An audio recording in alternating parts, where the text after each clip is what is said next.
আপনি এমন কোনো হিন্দু পাড়া পাবেন না যেখানে দুটো মুসলমান ছেলে গিয়ে সেখানে আড্ডা মারে গল্প করে।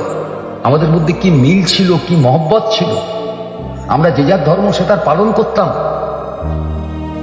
কিন্তু কাঁধে কাঁধ মিলিয়ে আমরা অন্যায়ের বিরুদ্ধে মোকাবিলা করতাম, প্রতিবাদ করতাম।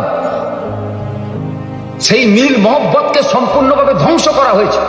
আজকে আপনি এমন কোন ইয়াং জেনারেশনের মধ্যে, এই নতুন ছেলেদের মেয়েদের মধ্যে আপনি দুটো হিন্দু ছেলের দুজন মুসলমান বন্ধু খুঁজে পাবেন না। খুব দুঃখজনক, খুব বেদনাদায়ক।